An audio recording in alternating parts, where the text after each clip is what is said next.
Personal knowledge. Yeah. We were just talking about that there was a little bit of violence going on back then. I think I was in seminary. You know, we want to go back to the source. What was it like back then? There was a lot of tension during that part of American history, as there's, a lot of polarization really, similar to the polarization, although it does not include a beating with a cane, but you never know in this election.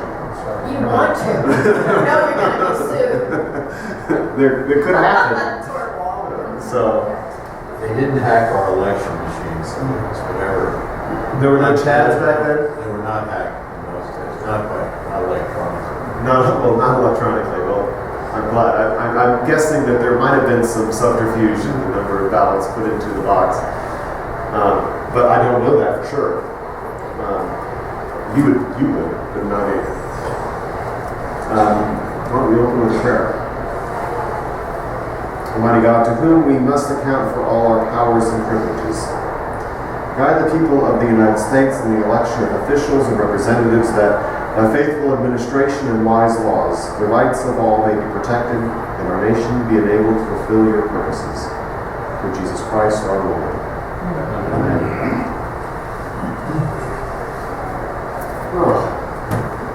Well, here we had the session last time, and it was we ended with the portion that talked about our different taste receptors, as he recalls them, in our moral life, and he identified these various ones. Actually, the first 5 were the ones that that were out there, and he was identifying.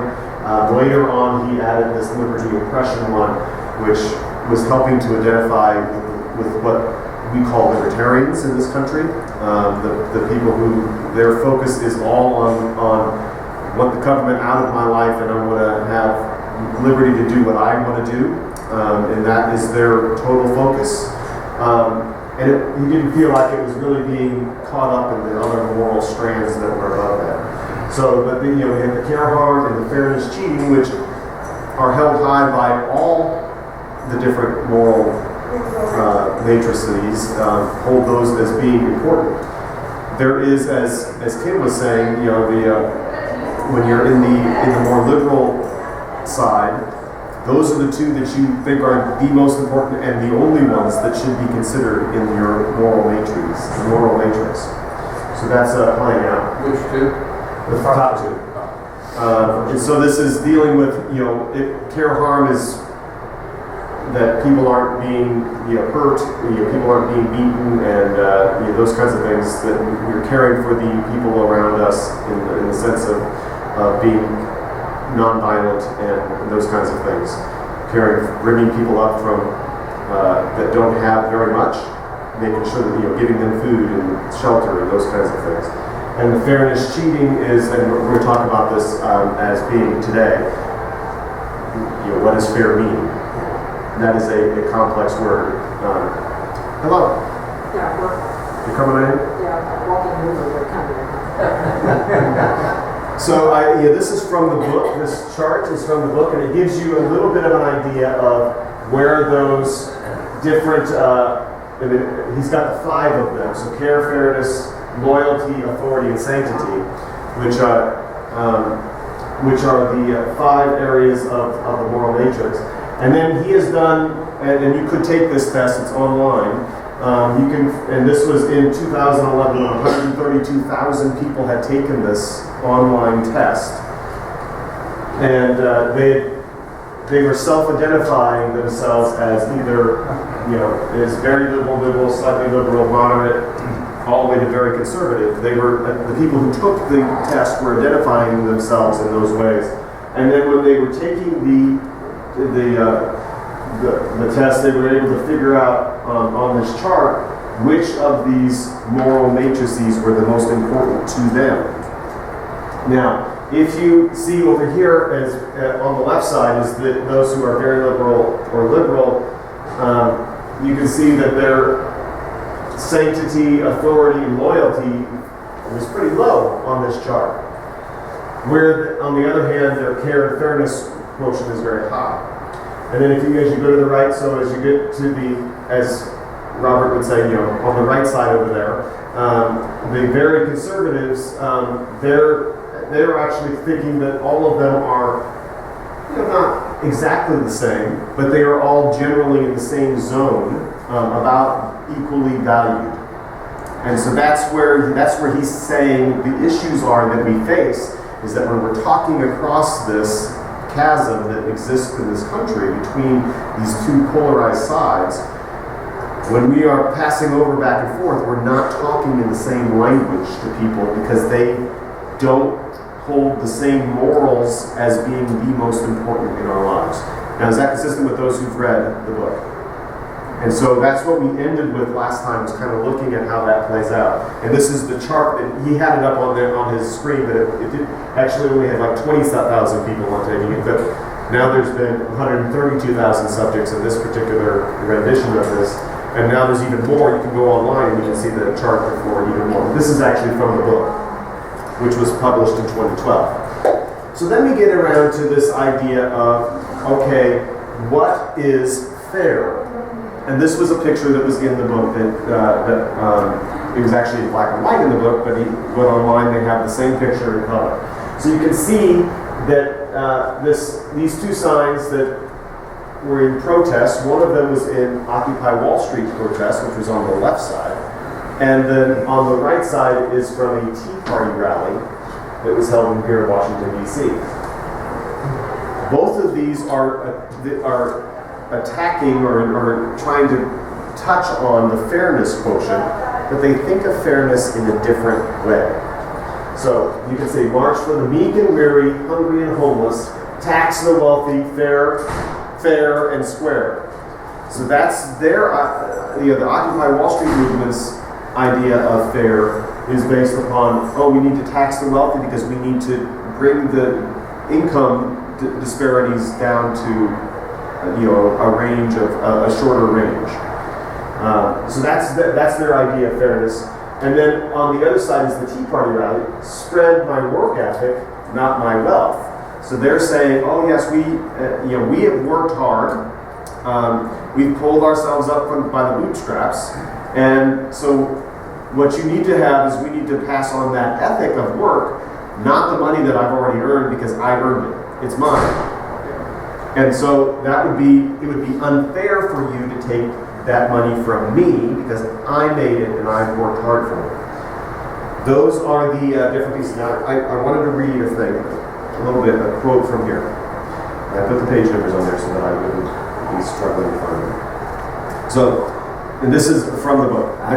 The current triggers of the fairness modules include a great many things that have gotten linked, culturally and politically, to the dynamics of reciprocity and cheating. On the left, concerns about equality and social justice are based in part on the fairness foundation.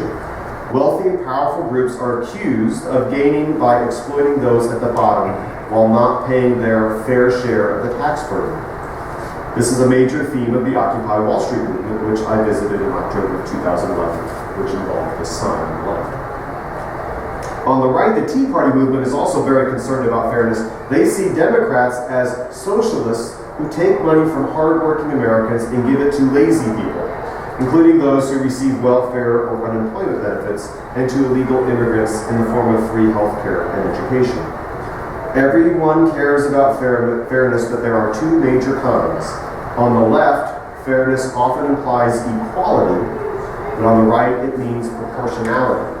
People should be rewarded in proportion to what they contribute, even if that guarantees unequal outcomes. So if you come from a moral matrix that considers the word fair in a different way, when somebody gets up and says it's not fair, the language is missing. When it's not hitting the target when you're talking to somebody who's on the other side of this chasm, which pushes. They're like, you're not talking about fairness. They're disagreeing that the conversation is even about fairness.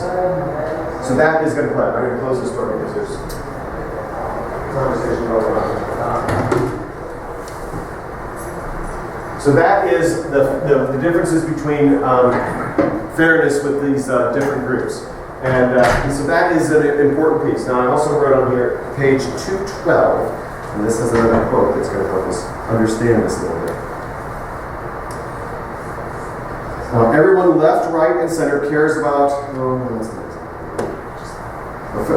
the fairness and cheating foundation is about proportionality and the law of karma. It is about making sure that people get what they deserve. This is from a libertarian perspective.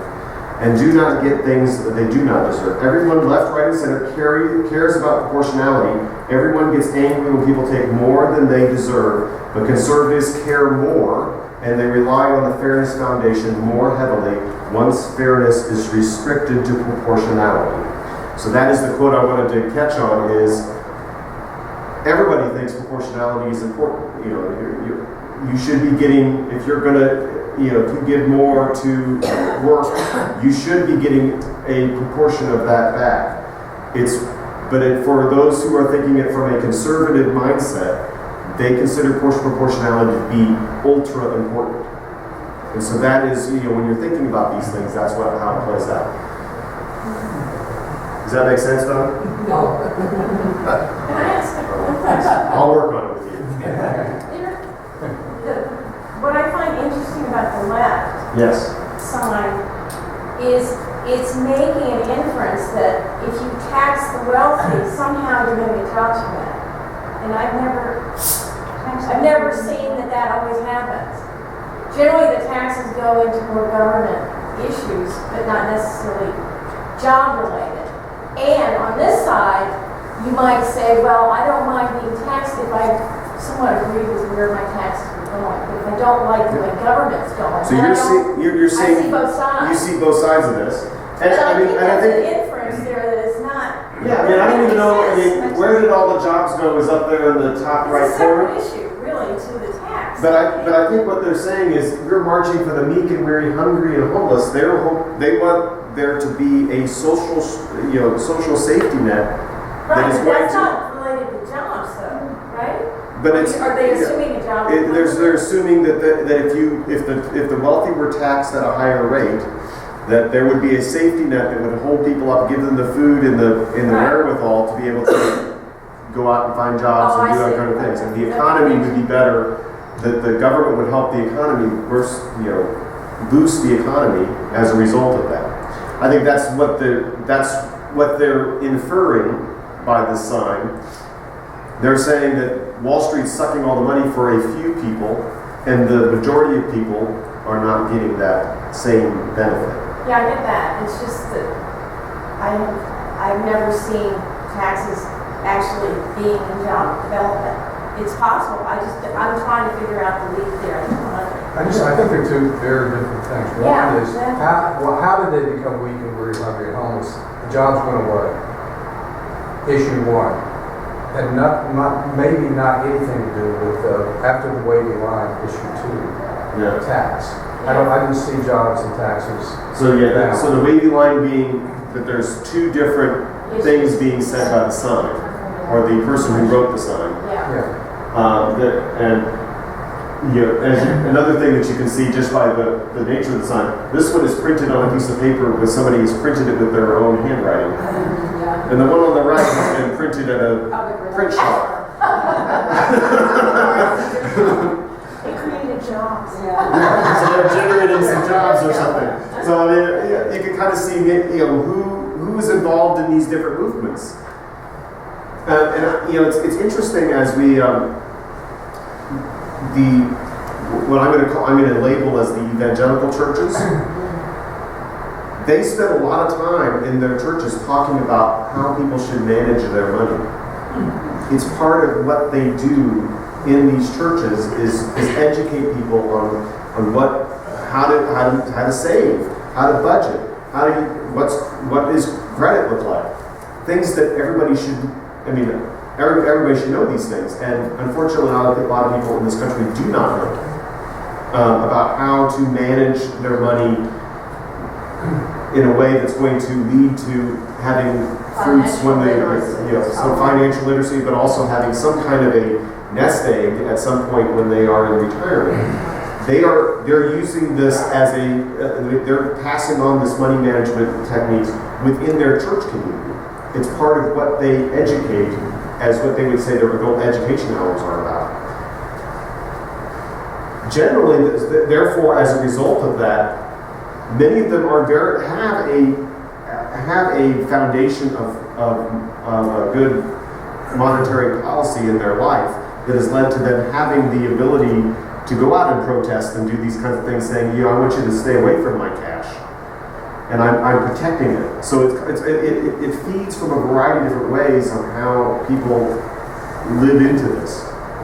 Part of my problem is with my work ethic and what production of capital is work. But I've seen firsthand Wall Street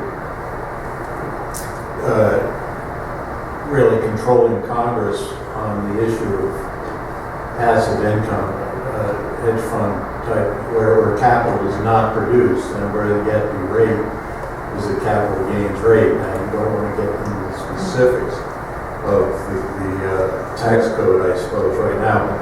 The notion of my work ethic being the end product of whatever dollars I have, as opposed to how productive were my efforts in leading to some kind of real capital gain, is a huge problem right now. I mean, That's where the anger comes from, the Yes. perception. Yes. Yes. So that rhetoric, my work ethic, needs to be defined. I think it's in trouble. Because if they had your work ethic, They'd all be retired.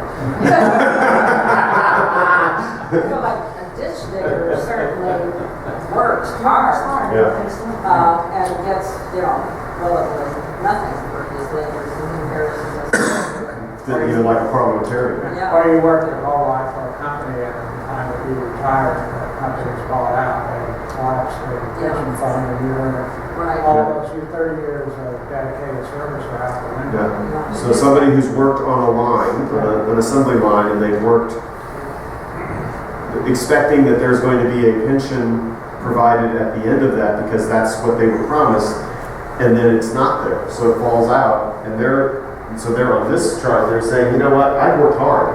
Yeah. Working in assembly line is sweat work. So I've put in however many 30, 40 years on the line, and I'm expecting at the end of that time that I'm going to have this, and it's not coming. The government's taking it away from me. There's a line. It's not just the assembly line, it's teachers, firemen, and police. Yeah, or the wealthy people are stealing it from me. But generally, those people who've worked on the line are not over here. They're over here. So it's an interesting. I was going to say the pensions are disappearing for teachers, firemen, and policemen too. Mhm. In droves. The pension system is a dying idea. So it's definitely now. Jonathan Haidt actually looks at these things and says, okay, well, we have some of these different moral codes in us, and they're part of. We've evolved to these things. We rely on these things in order to live in a society. We rely on these things. And he actually points to, in the book, and I'm not going to go into, it's a good portion of this book, is talking about where does this come from. How have we evolved to this point? And he's pulling in Darwin's theories to look at this. But he says, here's the adaptive challenge which has influenced each of these 5 areas on the top of the chart. So the adaptive protective care of children. Humans have been doing that since humans have been around. And that has built into us this sensitivity to wanting to care for people. That's why that moral matrix is there. And that's why it's consistently in every human being, no matter if you are on the conservative side or the liberal side, you have care. You care for people because you've had to care, as a species, we've had to care for our children. And in comparison to a lot of other species, when our children are born, they cannot survive on their own. It's a year plus before they can walk. It's several years before they can find their own food. So that is, we're expected to spend a lot of time caring for our children, and that's where this moral matrix has come from. And it goes back over here, so sanctity, degradation, which is one that is harder to see, is this idea that we need to, as a people, we need to avoid things that are unhealthy for our systems because they make us dip down and our bodies degrade down. And so therefore over time, societies have built up sanctity codes in order to protect people from these contaminants. Now, we have learned in the scientific era that some of those things were not so bad, or we could balance them with something else that would help us overcome their badness. But it's still evolutionary. We have built in that we don't eat those kinds of seeds because those seeds do this to us. So we're going to block those out of our food supply. And so all of these things come from different things. And I'm not going to go through all of this chart because that would take forever. But Mark's going to ask a question. That last column is really unfair even to his own book because it also talks about sanctity and degradation having to do with faith and sin. And so that whole aspect of our lives here in this church, even though he introduces it, doesn't end up in this chart. So yes, sanctity, church does fall in the sanctity area. As we come together, we have laws within our church. In the Bible, if you were to read the Bible, there's certainly sanctity rules that are in there. But actually, church goes in a lot of these different moral matrices. There's an authority structure in churches. Who makes the rules for those kinds of things? There's an authority piece that fits in here. There's a loyalty piece that fits into this. Caring and fairness fit into the church life. Actually, church straddles all of these things, and evolutionarily, it is, sanctity.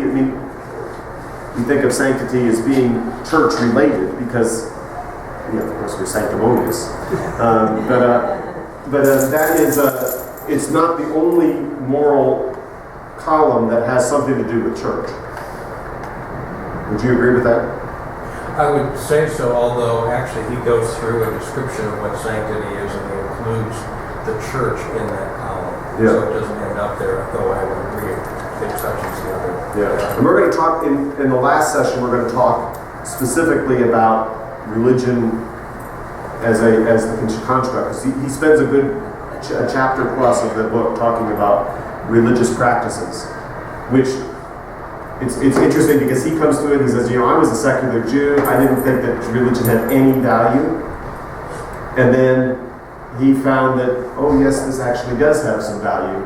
And it's actually evolutionarily part of what we need to be doing to live, to make it to the next generation even. We need to have this kind of communal piece of our lives that touches these various different moral matrices in order to make us to ground us in a certain way. So he actually, it comes from a position of, I'm a secular Jew, I have no real value for this, and that's how he came to the question.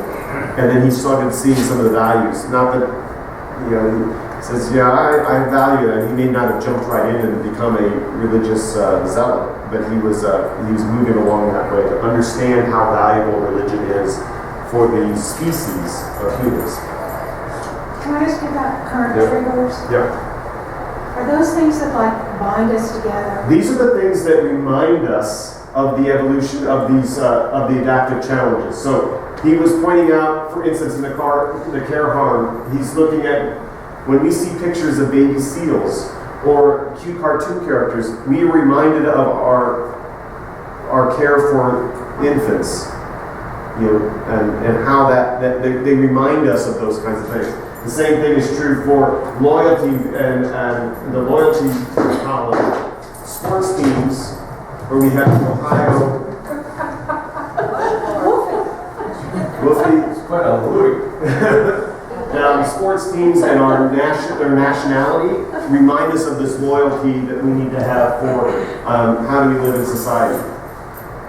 Do you need help getting them down from there? No, I'm just, Okay. So those are the things that are they're triggering that same feeling within us. So when we see a picture of a cute animal, it reminds us of the care that we've had for children. And seals are one of those animals that looks cute. All right? Does that make sense? yeah. All right. So we've talked about in the first session. We talked about intuitions come first, strategic reasoning comes second. We talked about that. That's one of his units of the book. The second one was there's more to morality than harm and fairness, which we just got done talking about. So there's all those different component pieces of a moral matrix. And we all are fitting in someplace on there. So whether we consider it to be very important or not very important, we all still have those pieces. And the last one that he says is that morality binds and blinds us. So it binds, we are, and as his metaphor is, we are 90% chimp and 10% bee.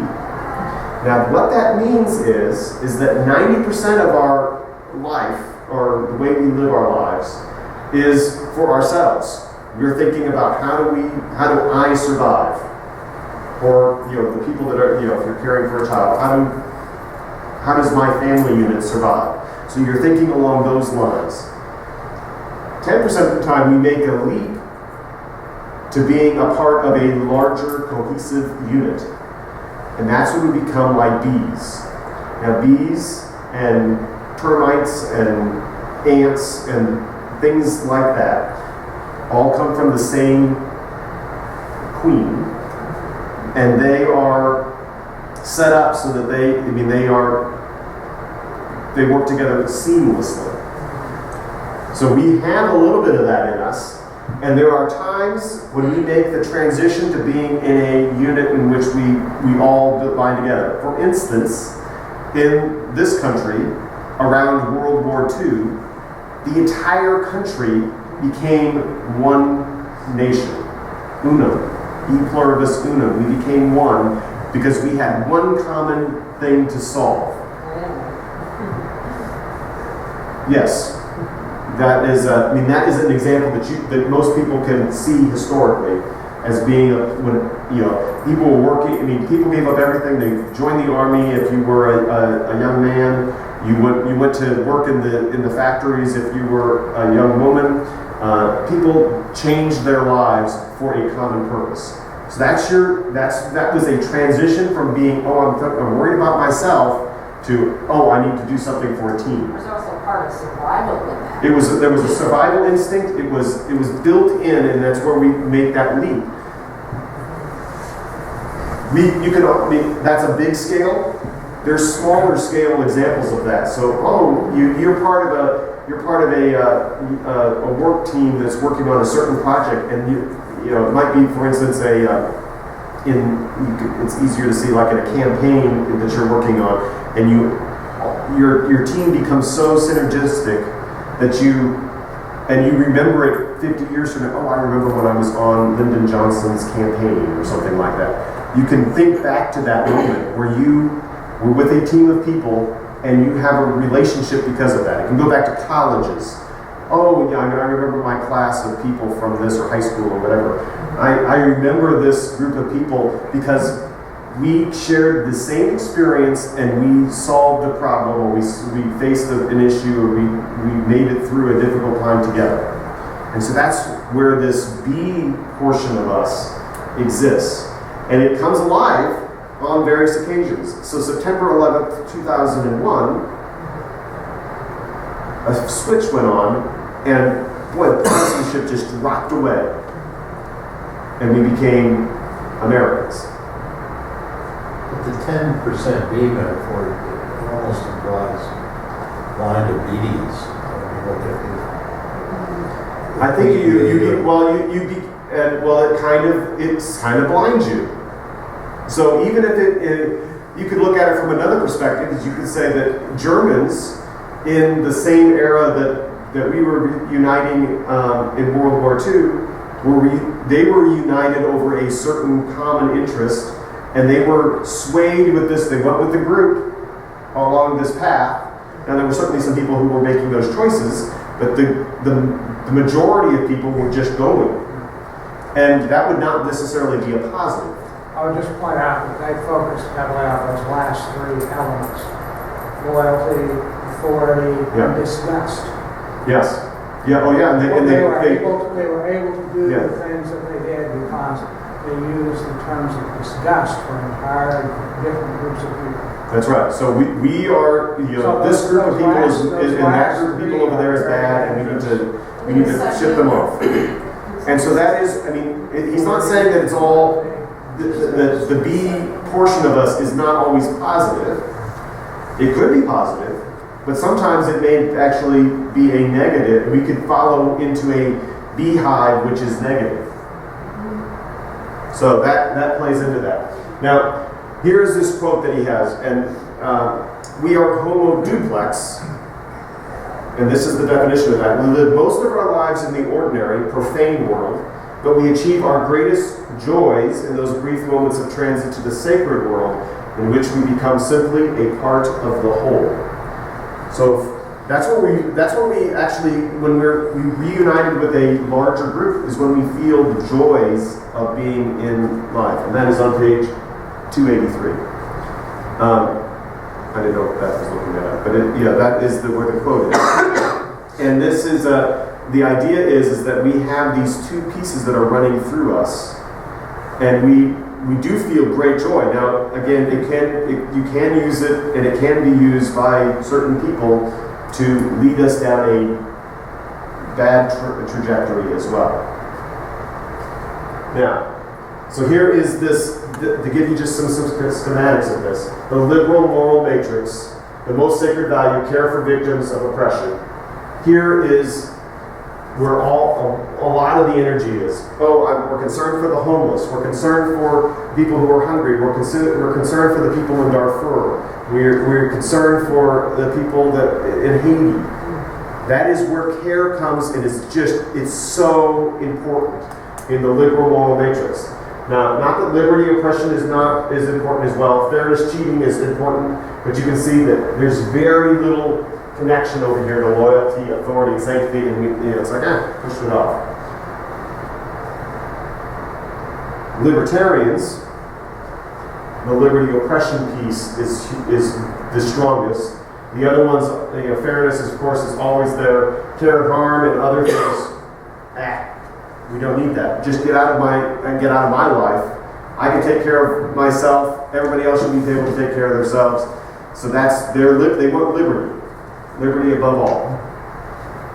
And then the last one is the social conservative moral matrix, which, as you can see from the bars, they have a more equality across those. And so that's the challenges that we face when we're talking across these political chasms. So we have Jonathan Haidt to tell us a little bit more about this. Here is a TED Talk that was recorded in December of 2012. So this was right after the last presidential election, if you're looking at your timeline. So it does not have anything to do with the current election cycle, even though it applies.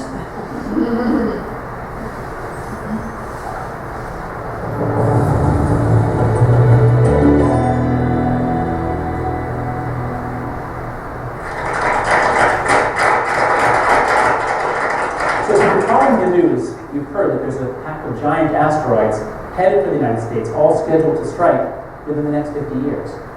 Now, I don't mean actual asteroids made of rock and metal. That actually wouldn't be such a problem, because if we were really all going to die, we would put aside our differences, we'd spend whatever it took, and we'd find a way to deflect them. I'm talking instead about threats that are headed our way, but they're wrapped in a special energy field that polarizes us, and therefore paralyzes us. Last March, I went to the TED conference, and I saw Jim Hansen speak, the NASA scientist who first raised the alarm about global warming in the 1980s, and it seems that the predictions he made back then are coming true. This is where we're headed in terms of global temperature rises. And if we keep on going the way we're going, we get a 4 or 5 degree centigrade temperature rise by the end of the century. Hansen says we can expect about a 5-meter rise in sea levels. This is what a 5-meter rise in sea levels would look like. Low-lying cities all around the world will disappear within the lifetime of children born today. Hansen closed his talk by saying, imagine a giant asteroid on a collision course with Earth. That is the equivalent of what we face now. Yet we did, taking no action to deflect the asteroid, even though the longer we wait, the more difficult and expensive it becomes. Of course, the left wants to take action, but the right denies that there's any problem. All right, so I go back from TED, and then the following week, I'm invited to a dinner party in Washington, D.C., where I know that I'll be meeting a number of conservative intellectuals, including Yuval Levin. And to prepare for the meeting, I read this article by Levin in National Affairs called Beyond the Welfare State. Levin writes that all over the world, nations are coming to terms with the fact that the social democratic welfare state is turning out to be untenable and unaffordable, dependent upon dubious economics and the demographic model of the population hero. All right, now, this might not sound as scary as an asteroid, but look at these graphs that Levin showed. This graph shows the national debt as a percentage of America's GDP. And as you see, if you go all the way back to the founding, we borrowed a lot of money to fight the Revolutionary War. Wars were expensive, but then we pay it off, and then, oh, what's this? The Civil War, even more expensive. Borrow a lot of money, pay it off, get down to near zero, and bang, World War I. Once again, the same process repeats. Now then we get the Great Depression and World War II. We rise to an astronomical level, around 118% of GDP. Really unsustainable, really dangerous.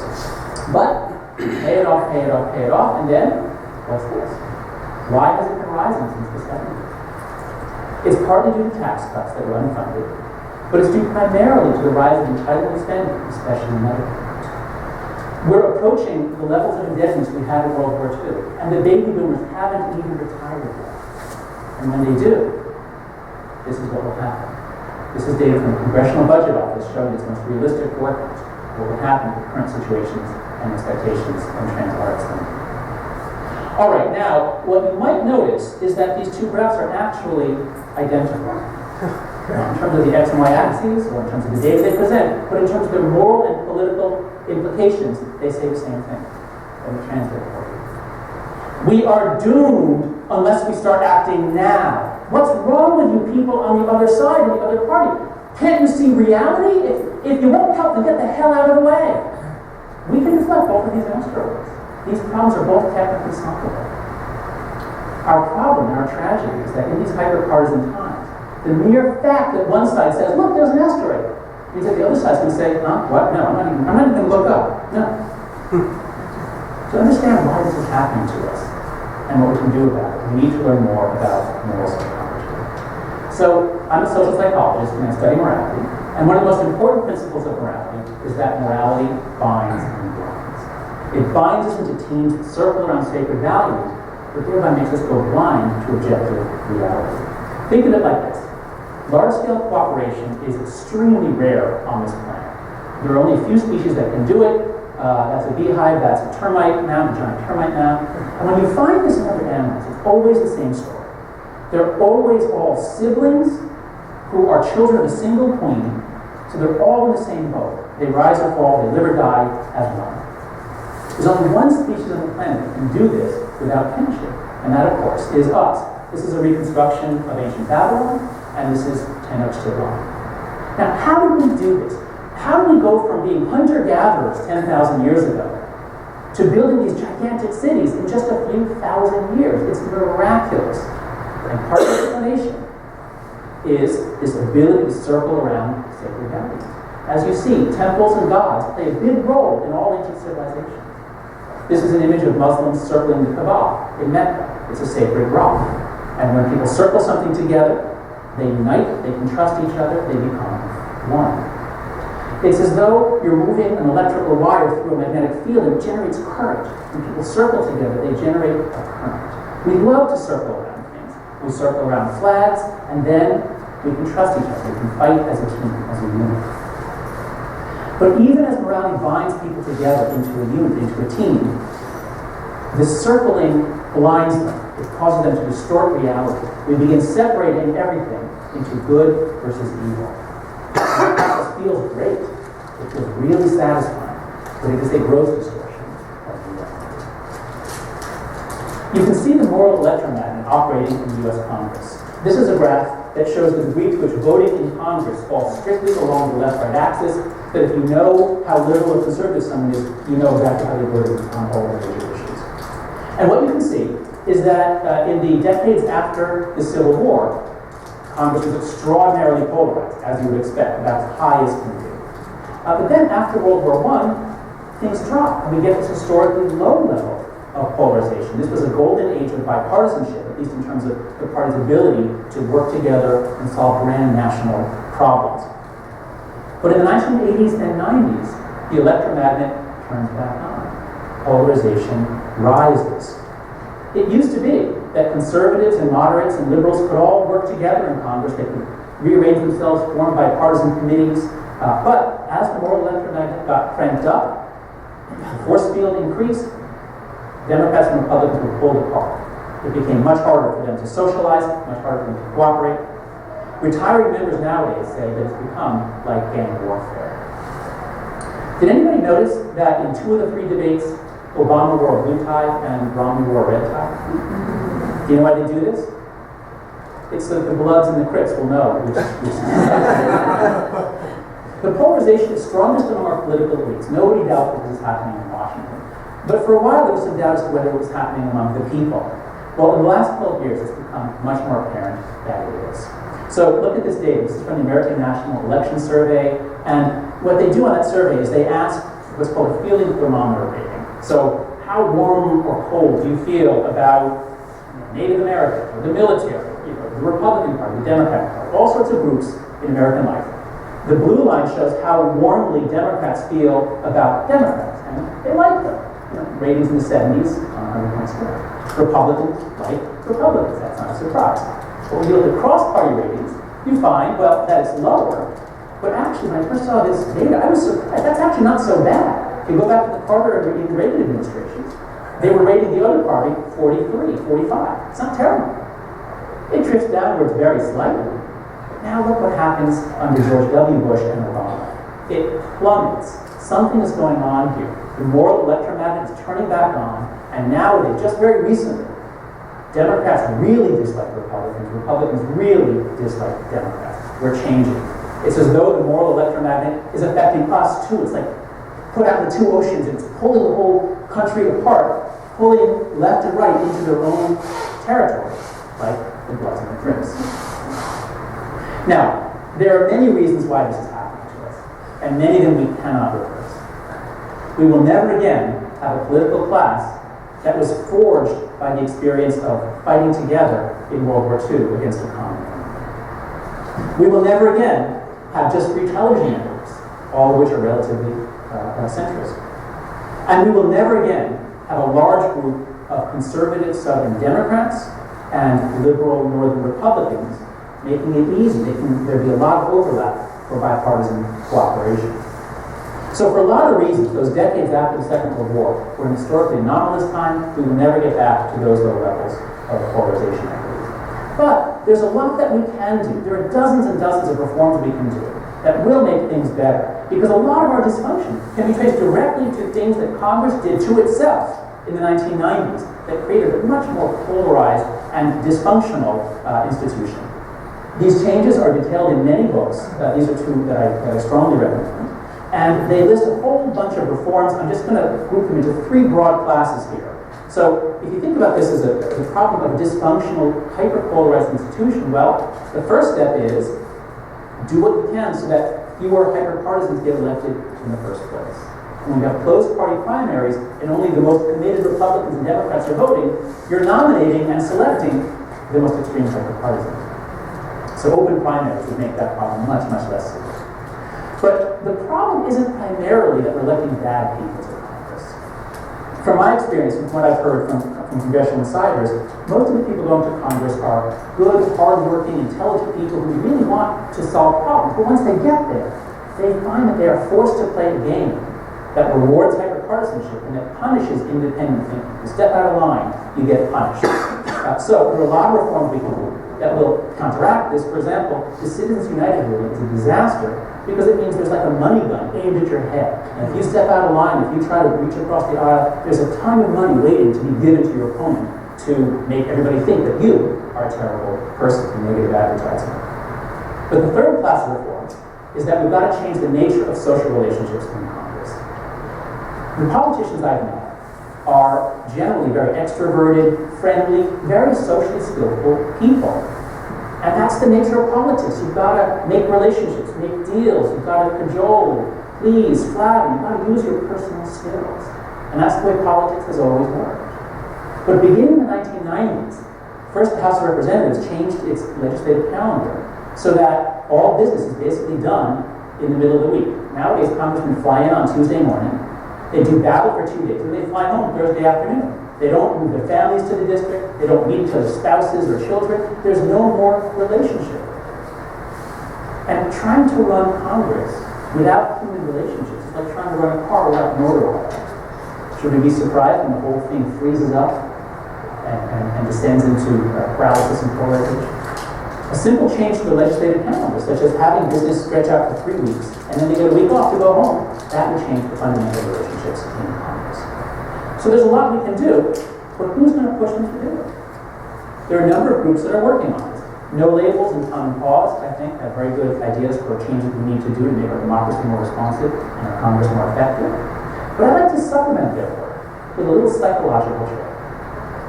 And the trick is this: nothing pulls people together like a common threat or a common attack, especially an attack from a foreign enemy. Unless, of course, that threat hits on our polarized psychology, in which case, as I said before, it can actually pull us apart. Sometimes a single threat can polarize us, as we saw. But part of the situation we face is not a single threat, but it's actually more like this, where there's just so much stuff coming in. Let's just start shooting. Come on, everybody, we've got to just work together. Just start shooting. Because actually, we do face this situation. This is where we are as a country. So here's another asteroid. We've all seen versions of this graph, right? Which shows the changes in wealth since 1979. And as you can see, almost all the gains in wealth have gone to the top 20%, and especially the top 1%. Rising inequality like this is associated with so many problems for democracy. Especially, it destroys our ability to trust each other, to feel that we're all in the same boat. Because it's obvious we're not. Some of us are sitting there safe and sound in gigantic private yachts. Other people are clinging to a piece of driftwood. We're not all in the same boat. And that means nobody's willing to sacrifice for the common good. The left has been screaming about this asteroid for 30 years now. And the right says, what? No problem. No problem. Now, why is that happening to us? Why is the inequality rising? Well, one of the largest causes after globalization is actually this fourth asteroid, rising non-marital births. This graph shows the steady rise of out-of-wedlock births since the 1960s. Most Hispanic and Black children are now born to unmarried mothers. Whites are headed that way too. Within a decade or two, most American children will be born into homes with no father. This means that there's much less money coming into the house, but it's not just money. It's also stability and versus chaos. As I know from working with street children in Brazil, mom's boyfriend is often a really, really dangerous person for kids. Now, the right has been screaming about this asteroid since the 1960s, and the left has been saying it's not a problem, it's not a problem.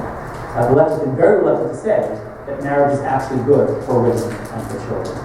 Now, let me be clear, I'm not blaming the women here. I'm actually more critical of the men who won't take responsibility for their own children, and of an economic system that makes it difficult for many men to earn enough money to support those children.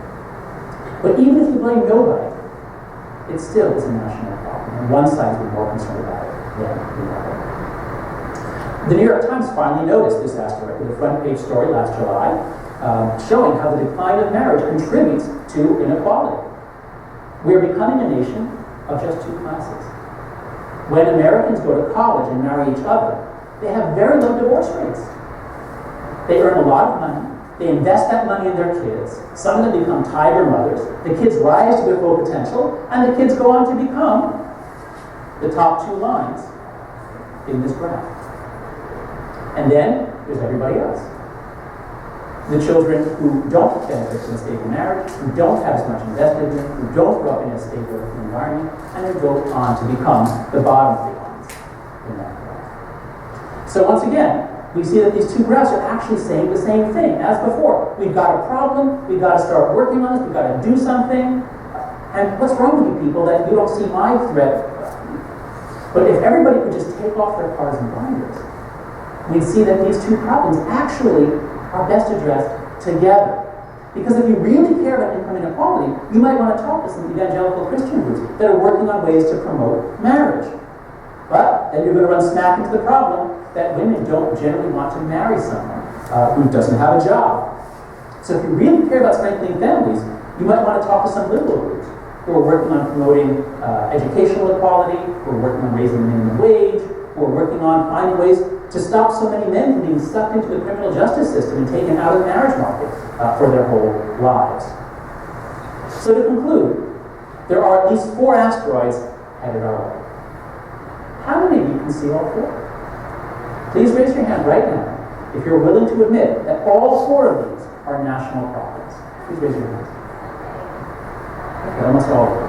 Well, congratulations. You guys are the inaugural members of the Asteroids Club, which is a club for all Americans who are willing to admit that the other side actually might have a point. In the Asteroids Club, we don't start by looking for common ground. Common ground is often very hard to find. No, we start by looking for common threats because common threats make common ground. Now, am I being naive? Is it naive to think that people could ever lay down their swords and left and right could actually work together? I don't think so. Because it happens not all that often, but there are a variety of examples that point the way. This is something we can do. It's because Americans on both sides care about the decline in civility. And they form dozens of organizations at the national level, such as this one, down to many local organizations, such as To the Village Square in Tallahassee, Florida, which tries to bring state leaders together to help facilitate that sort of working together, human relationships that's necessary to solve Florida's problems. Americans on both sides care about global poverty and AIDS. And on so many humanitarian issues, liberals and evangelicals are actually natural allies, and at times they really have worked together to solve these problems. And most surprisingly to me, they sometimes can even see eye to eye in criminal justice. For example, the incarceration rate, the prison population in this country, has quadrupled since 1980.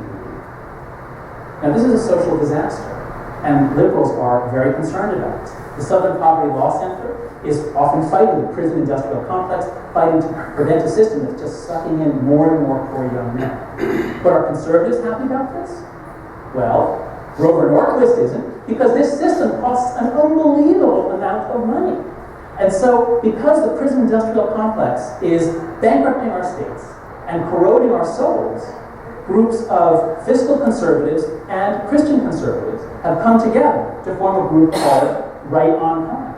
And at times, they have worked with the Southern Poverty Law Center to oppose the building of new prisons and to work for reforms that will make the justice system more efficient and more humane.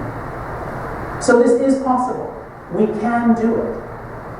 Let us therefore go to battle stations, not to fight each other, but to begin deflecting these incoming asteroids.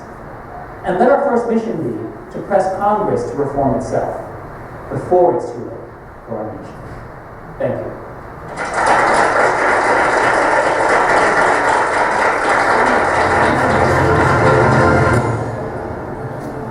All right. Carol? Sartorial comment. For the first debate, Hillary Clinton wore a bright red suit and Trump wore a blue tie. So they wore the opposite colors. Well, morality binds and blinds. It blinds us into ideological teams that fight each other as though the fate of the world depended on our side winning each battle. It blinds us to the fact that each team is composed of good people who have something important to say. That is where we are right now. We need to realize that there are good people on the other side of the chasm who do have good things to say. And we need to be able to have conversations. We now have at least 3 sides. we have the traditional Democrats, the traditional Republicans, and the Trumpians. So it's a three-way question. So those are things to be thinking about, and we'll come back next week. Thank you.